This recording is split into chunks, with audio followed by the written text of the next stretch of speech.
Selamat pagi teman-teman sekalian semua. Senang sekali bertemu dengan teman-teman sekalian pada acara penata laksana diabetes. Kali ini kita akan membahas mengenai pengobatan diabetes. Kita tahu bahwa pengobatan diabetes itu banyak jenisnya. Nomor satu yang paling penting tentu diet dan hidup sehat yang baik ya. Kemudian yang nomor dua ada dengan obat-obatan tablet, dan yang terakhir ada obat-obatan suntikan.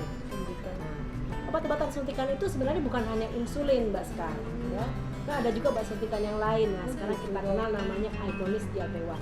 Nah, sebelum kita jalan-jalan dulu mengenai tentang obat-obatan ini, kita mau tanya dulu Mbak Sekar nih. Mbak Sekar ini dulu pernah pakai obat tablet nggak? Pernah, Dok.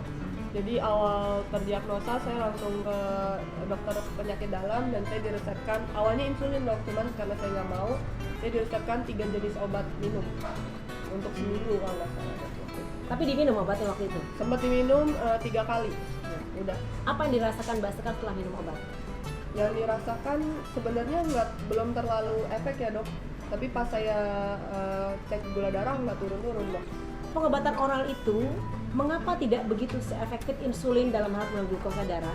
Karena kita tahu kan kalau tablet kita minum akan diabsorpsi dulu oleh tubuh kita, diserap dulu oleh makanan, kemudian baru dikeluarkan ke dalam bentuk zat aktifnya ke dalam darah. Nah, zat aktif dalam darah ini yang kemudian akan menurunkan glukosa darah kita. Jadi dia butuh waktu antara obat masuk, kemudian proses pencernaan sampai ke dalam darah. Berbeda dengan suntikan insulin. Kalau suntikan insulin itu dia langsung disuntikan, jadi dia langsung masuk ke dalam sekutan, kemudian bisa menurunkan glukosa darah secara langsung. Terapi pengobatan oral yang dijelaskan oleh Mbak Sekar tadi ada 3 macam obat. Sebenarnya terapi obat diabetes itu banyak ya Mbak Sekar ya, banyak sekali. Dan sekarang kita coba berbicara tentang insulin dulu nih. Kan kenapa kok Mbak Sekar nggak takut pakai insulin? Karena supaya nggak komplikasi. Waktu itu ketika saya datang ke dokter, karena A1C saya sudah tinggi, Dok, dan dokter berkata hanya bisa pakai insulin nih untuk menurunkan A1C, kalau nggak nanti komplikasi. Awalnya sih otomatis takut ya, Dok, nyuntikin sendiri, jarum masukin. Tapi lama-kelamaan ya karena udah menjadi rutinitas dan saya pengen hidup sehat dan hidup lebih lama, ya nggak takut lagi gitu, Dok. Jadi kalau kita lihat ini Mbak Sekar ini nggak takut ya pakai insulin ya. Memang nggak semua orang berani menyuntikkan insulin ya. Tetapi kalau pertanyaannya Mbak Sekar nanya nggak kira-kira atau terpikir nggak? Kan kalau kita lihat populasi diabetes di dunia ini cukup banyak. Di Indonesia sendiri menempati urutan ke-6 ya, sesudah Cina, India, Amerika, Meksiko, dan Brasil. Kalau kita bilang tuh populasi Indonesia tuh sekitar 10,4 juta Indonesia tuh menderita diabetes. Tetapi yang pakai insulin tuh nggak banyak. Sebagian besar pakai tablet. Jadi kalau mungkin sekitar 70% lah pakai tablet ya, hanya 30% yang pakai obat insulin. Pertanyaan adalah kenapa kok masih bisa pakai tablet? Mbak Sekar nggak mau balik ke tablet lagi misalnya? Saya waktu itu sempat sih berpikir apa nggak tablet aja ya, karena kan harga insulin juga tinggi ya, Dok ya. Waktu itu sempat kombinasi kalau nggak salah, Dok.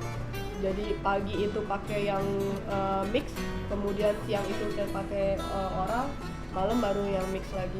Tapi ternyata ketika siang saya pakai oral, saya cek gula darah setelah 2 jam makan, hasilnya jelek gitu.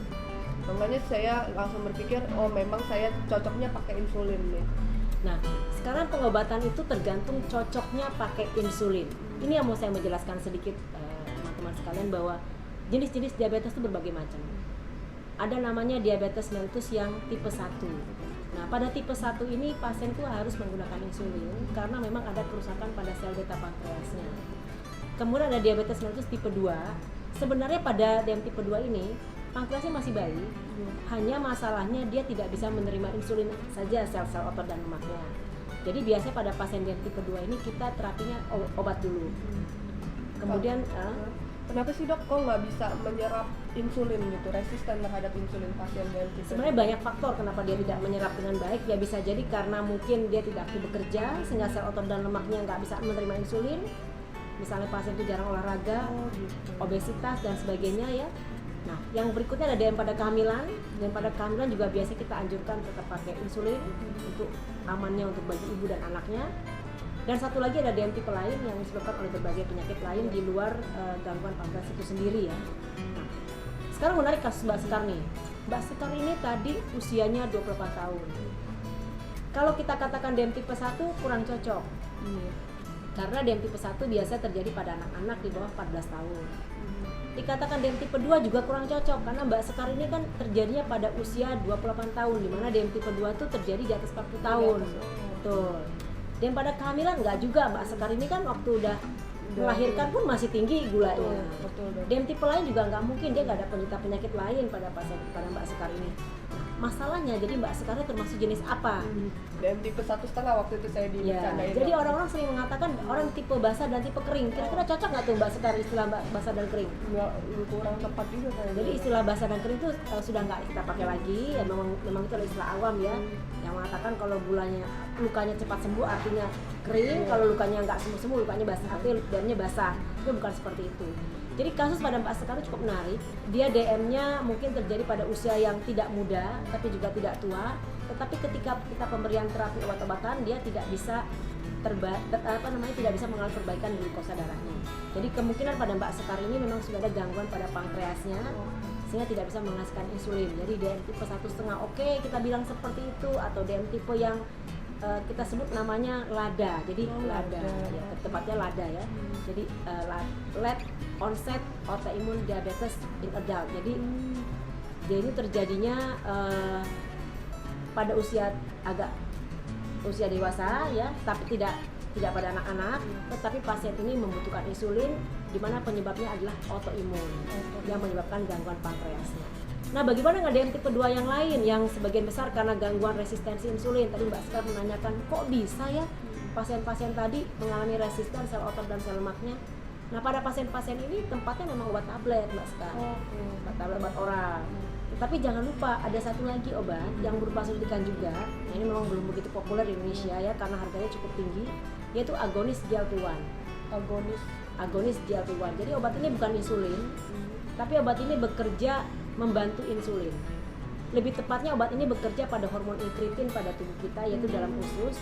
Kemudian secara tidak langsung dia akan menyuruh sel beta pankreas menghasilkan insulin.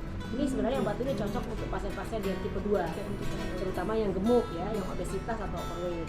Tapi kalau DM tipe 2-nya langsing mungkin lebih cocok pakai obat tablet atau pakai insulin atau jenis yang lain. Itu disuntikan juga, Dok? Disuntikan juga, betul.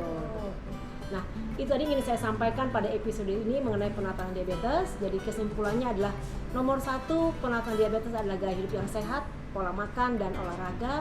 Kemudian obat-obatan, biasa kita mulai obat oral ya. Kemudian memang kita bisa lanjutkan dengan insulin. Dan insulin itu bukan suatu hal yang mitos ya, suatu hal yang menyeramkan ya. Tapi ada suatu hal yang kadang-kadang bisa menjadi suatu kebutuhan. Dan yang terakhir tadi ada agonis GLP-1 yang bisa kita gunakan pada pasien DM yang gemuk misalnya. Sampai bertemu lagi pada episode berikutnya. Dadah.